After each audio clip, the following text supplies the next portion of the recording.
people of God. Thank you all for continuing to be a part of this great convention in the year 2021. I believe we've all been blessed so far. This is a first in terms of being a virtual conference, but the Spirit of God is not limited. The Spirit of God is not limited by time or by space. My name is Olugbenga Atilola. I'm here to talk about changes in the workplace as part of the work of the global workforce as part of our Wisdom for Living series in this year's convention.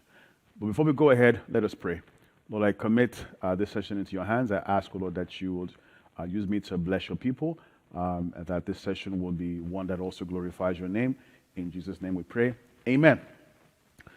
So we are at the back end or tail end of a global pandemic. Many things can be global, not just the workforce, as we have seen.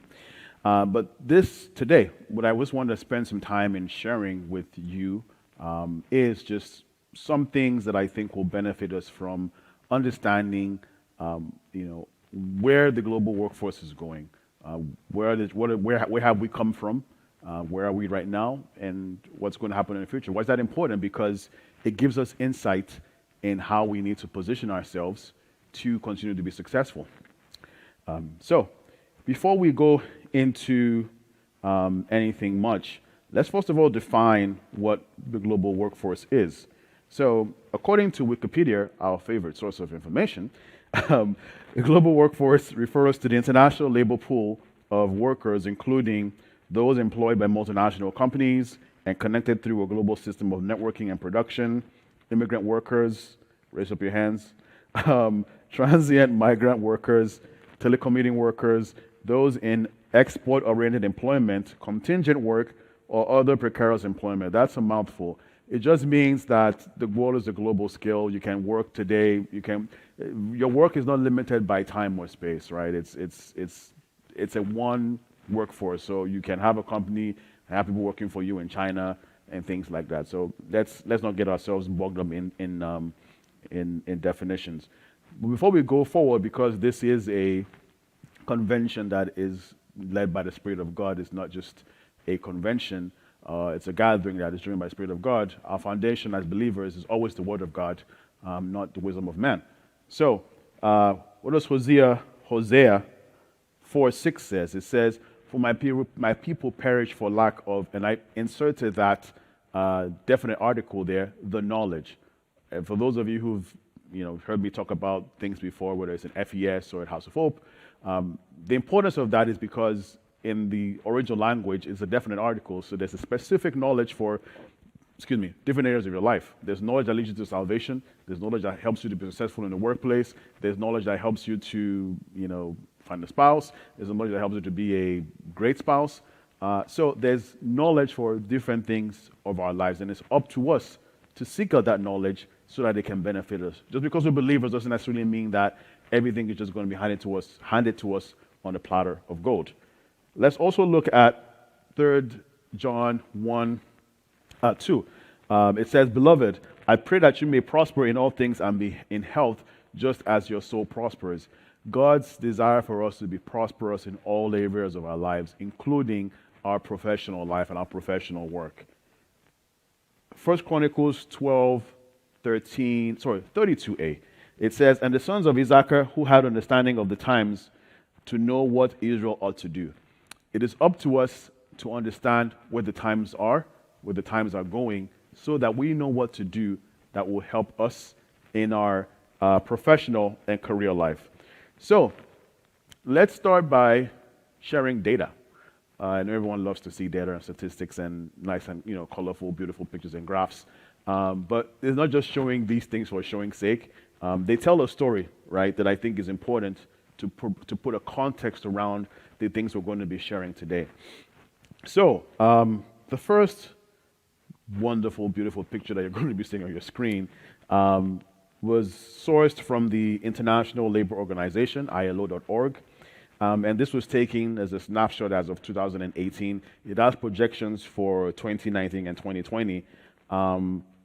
But as of 2018, the global pool of labor consisted of about 3.3 billion workers. Around 172 or 73 were unemployed. The unemployment rate has continued to decline over the last 20 years, despite the increase in the number of unemployed people due to the increasingly growing workforce. So what does this chart really tell you, right? The unemployment rate at the bottom, it's increasing, but not increasing as much as the rate of employment. So that's why even if the total number of unemployed people has increased over the years, the percentage as a total part of the population, is not. I mean, so the rate itself, of the rate of growth, because employment is growing faster than unemployment, it's decreasing. If that makes sense, the total value itself may be more, but we're talking about the rate, comparing that number to something else. So that's what that graph tells us. Let's look at the other chart here. This is over the last 2 decades. This is comparing the employment by sector. So you can see the pink or purple line there is employment sector of the world as a whole. You can see that the yellow chart there is employment by the agricultural sector. And then you can see the one that is in blue is employment by sector, the industry. So over the last 20 years, what this is really showing us is that the employment in the area of agriculture has taken a very big dip, right? Why is that? Is it because people have stopped eating? No. It's because technology has happened, right? You no longer have to grow food, or you don't have to, the level of sustenance has more or less been clustered, right? It's not everybody has to farm for themselves, and that's not the only thing. There are things that have happened across the world that have shifted the focus from just being from employment just being driven by agriculture, right? So what are the drivers of change of the global workforce or employment on the global scale? There are 3 things. Number 1 is technology. Number 2 is globalization. Number 3 is work structure. Technology, I believe, speaks for itself. Right? And we're going to jump into that. It talks about how things have been introduced that have made life easier. Making life easier, it means the things that people used to do physically have now been technology that's taken over. So that essentially takes over the job of somebody who was doing that before. And that's a very basic definition or explanation. Globalization, what does that mean? The borders have been broken down, right? Like I was sharing earlier, you could have a company here, wink wink Nike, but you can have all your supply chain and everything produced in China. That's global. You don't have to produce everything that you sell in the country that you're based in. And then work structure. Work structure has changed, from the basic typical 9-to-5 hierarchical type of employment to, for example, the gig economy, right? Where you have a lot of freelancers. That was things that, even though that's driven by technology, but the work structure is not the same way that it used to be back then. In addition, and this is not something that's on the screen, the study, according to ADP Research Institutes, tells us that global workforce trends can be classified into 5 overarching needs that employees globally relate to in one way or the other, right? So all employees globally relate to these 5 things in one way or the other. Freedom, that's the ability to be able to decide the time that they work and the time that they don't work. Knowledge, stability, self-management, and meaning. People want to find meaning from work these days. People want to be able to manage themselves. People want to have stability in working. People want to gain knowledge from their work, right? It's not just something that they go to work for. So let's talk about the 4th Industrial Revolution.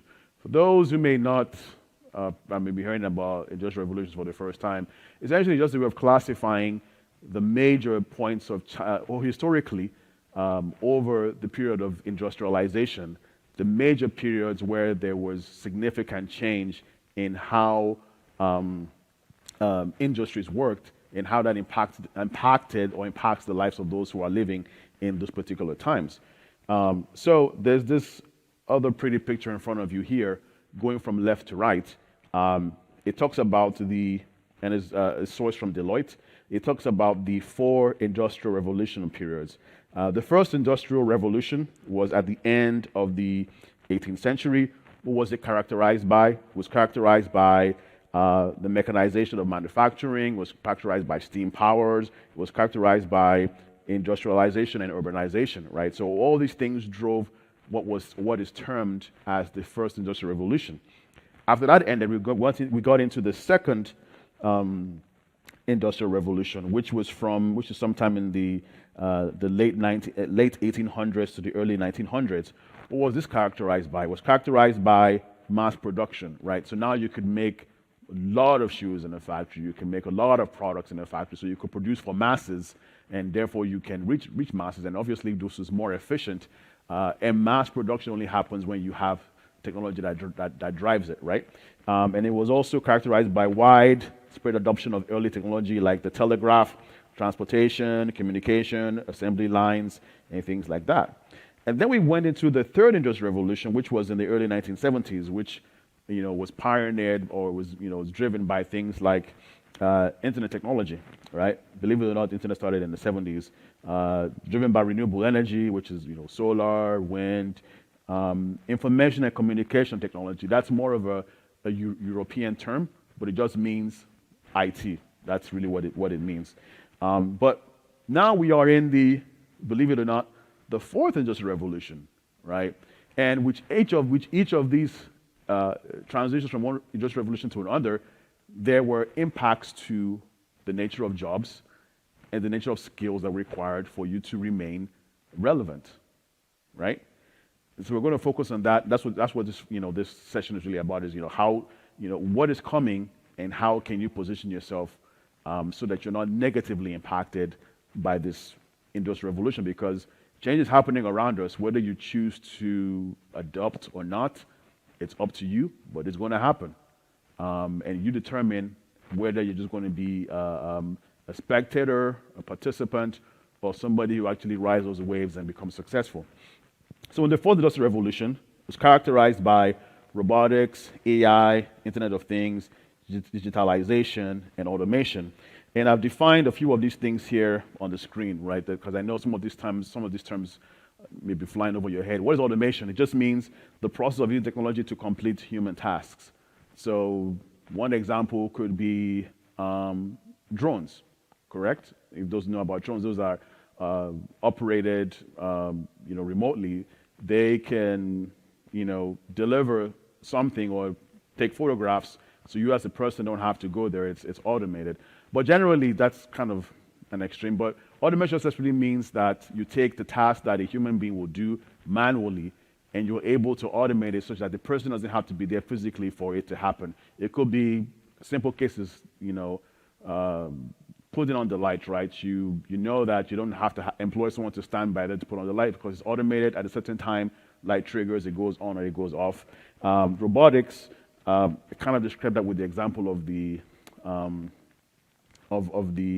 drones, because essentially they are robots that fly, but they use to carry out a particular function, whether it's photography, whether it's delivering things. And then AI, simulation of human intelligence by machines for complex tasks. AI is concerned with the simulation of human intelligence by machines. Talk a little bit about the impact of AI and automation in the present day, right? There are now AI-based expert system machines that are now more adept, again, in some cases, than experienced doctors at diagnosing certain diseases from X-rays and MRIs. Some banks have shortened the financial reporting process by automating a significant portion of their tasks. A lot of the back office work that used to happen in banks required people spending extra hours, even engaging with working with technology or things like that. Now, those processes are automated. You schedule something to run, and it works well without you having to be there.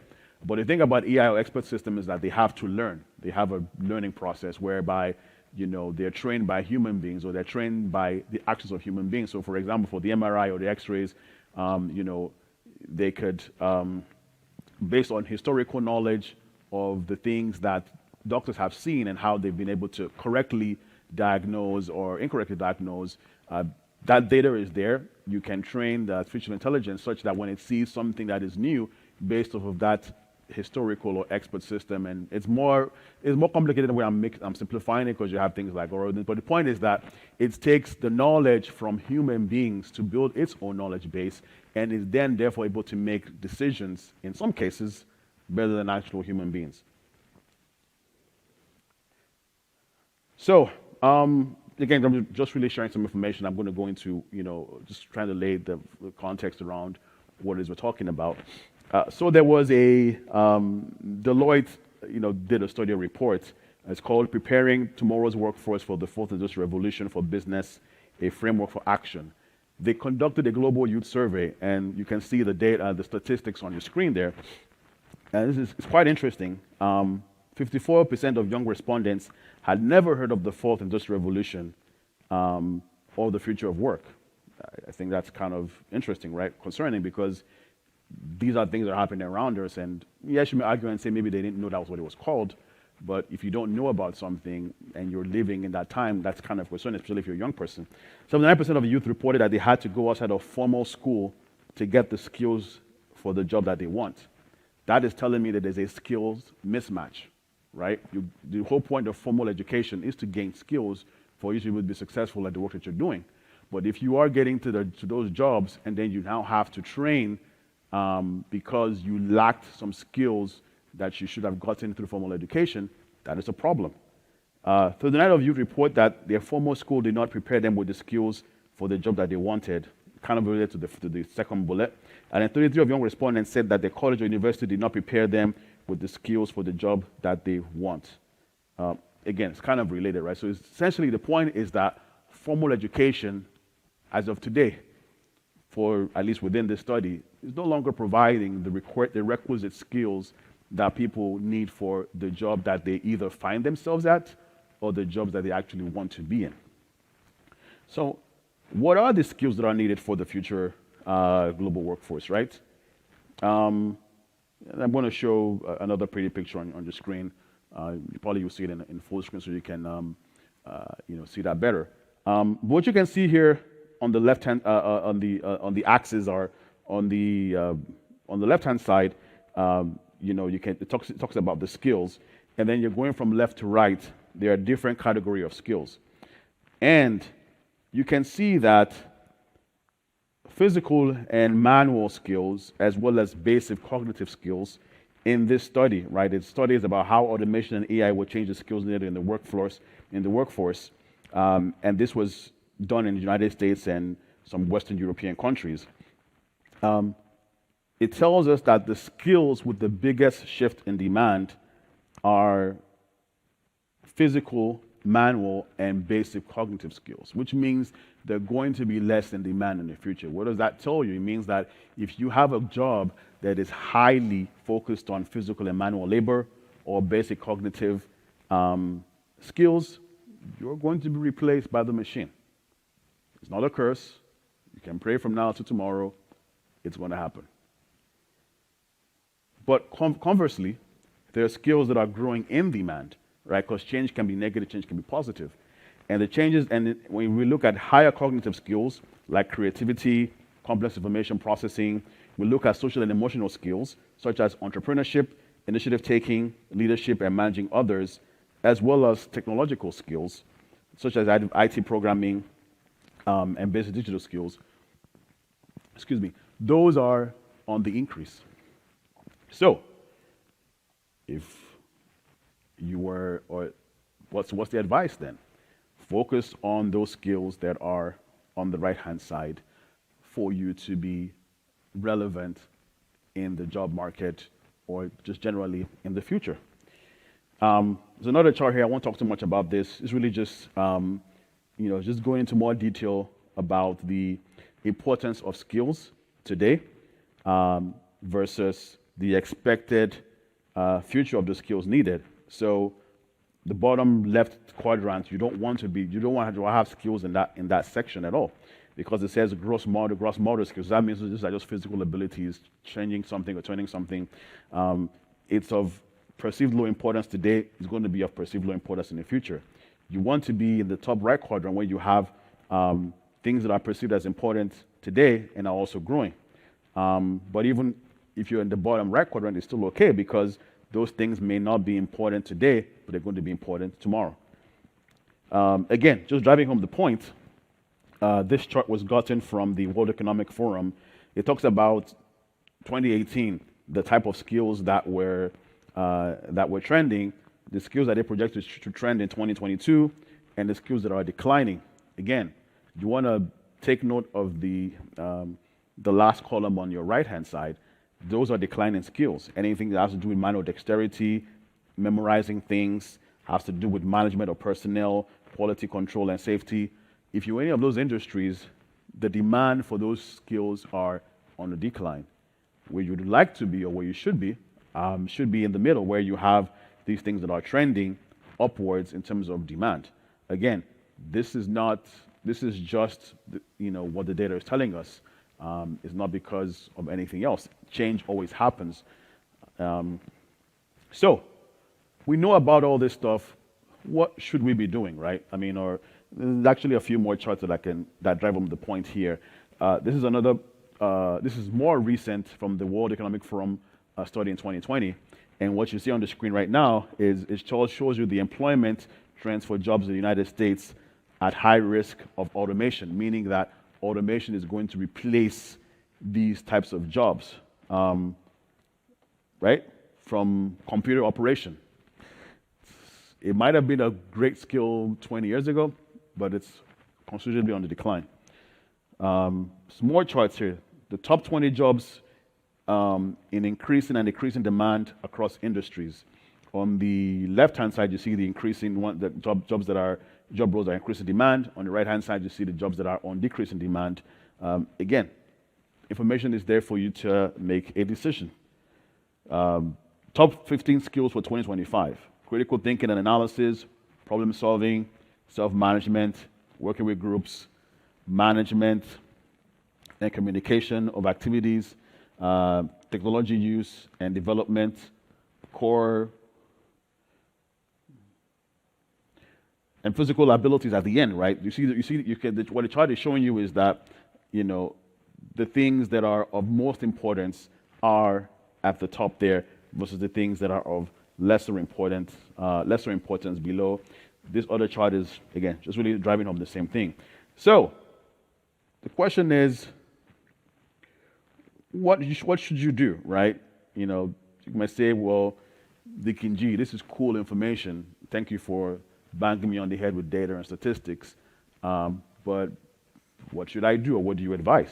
Well, that's a great question. Thanks for asking. I believe that knowing these things, there are a few things we can do, right? You can reskill, upskill, and retrain. Basic definitions are on the screen. What does it mean to reskill? It means you're learning new skills so you can do a different job. So if you're one of those in the job lines or job roles that are becoming steadily in less demand, then an option for you is to change your job role. And how do you do that? By reskilling, learning new skills that apply to the type of job that you're looking for, the type of job role that you're looking for. You can upskill. What does that mean? It's learning new skills so you can work within the same job. So let's say you're in an industry and you may say nursing, for example, and you still want to be in nursing, but you still want to be relevant in terms of your job role moving forward. Well, then you can learn some new skills, which could be related to technology, for example, right? In terms of analyzing data, presenting that to management, understanding trends, understanding how to better read your patients and get that feedback and transform that into something that changes the culture of your company so that you can, better serve your patients, also you can be more efficient. That is a skill or good skill set to have than just the basic skills that every nurse has, right? You could even go and get a further degree. You could, move from just being a regular nurse and get your PhD. That's what you call an upskill. You can retrain, which means you relearn the skills that you use on your current job. And that's just continuous learning. So I know, for example, many professions, we have continuing education is required in order for you to maintain your certification, right? And they do that so that you can remain, they force you to do that so you can not just because they want you to maintain the certificate, they want to maintain the standard that certificate represents. And the only way they can maintain that standard is if you keep making sure that you're abreast with the most important or current information in a profession. No profession is stagnant. There's always trends, there's always changes, and you need to be on top of your industry to understand what are the new technologies, what are the new discoveries and things that are going on. So that's what it means to retrain. But you can also do some other things here. You can, or what you should do, right? I would say that you should do a number of these things. Take stock of what you have. Why is that important? For those who are in FES, so we've attended it, again, I'm a very big plug for FES. You need to attend it. If you haven't watched the videos, please do. They're very, very, very beneficial to you as a person holistically. Take stock of what you have. You can have resources, you can have capabilities, you can have competencies. It's important to know what you have because you're going to build on what you have to get to where you are. I don't think if you've ever lived in this life, or if you've ever had, one, job role, if you've ever lived or done something, you have gained some kind of experience, you've gained some kind of knowledge. So there's nobody, in my opinion, that doesn't have something. So it's important that you know what you have because that's what you're going to use to get to the next level. Develop a plan and act on it. What does that mean? Be intentional to know where you want to go, right? If you're in a job role that you think you need to, that is declining, you need to upskill or you need to reskill, set a plan, set a strategy and say, in the next year I'm going to do this, next year I'm going to do that. Find a mentor, work on it. Develop an entrepreneurial mindset. Why is that important, right? It's important because of the things that come with being an entrepreneur. And you can have an entrepreneurial mindset and choose to be an employee. You can still be an employee. Why? Because it doesn't mean you're looking for opportunities.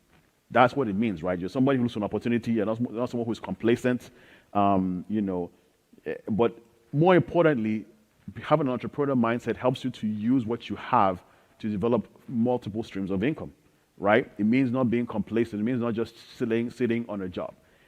It means not just depending on your salary only, but you can still have an entrepreneurial mindset and be part of a company because you're looking for opportunities for how that company can grow or be better. You're looking for ways to improve processes. You're looking for ways to improve people.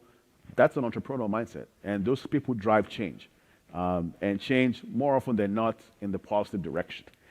And then last but not least, learn and improve your digital skills. If anything, you've heard from our national overseer, he says, don't be technophobic.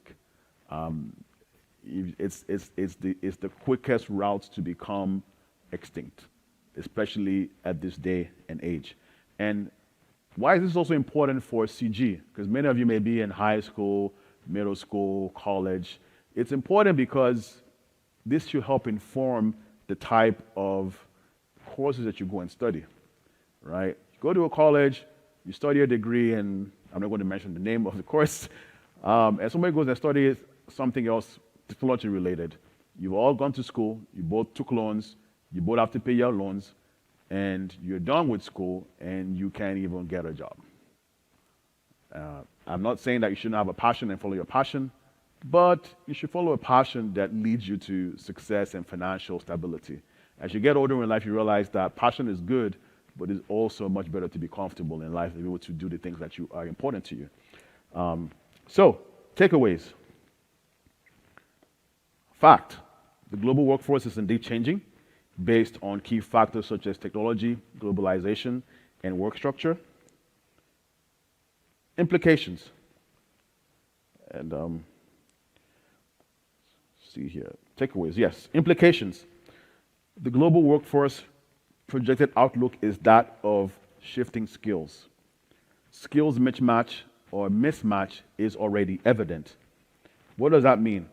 It means that skills are shifting and there's already a mismatch, meaning that the skills that people are taking into the workforce are not the skills that are in demand, right? If the demand doesn't match the supply, there's a mismatch. You have people with all these skill sets, you have people with all this demand, and because the skills these people bring don't match the demand, they're unemployed.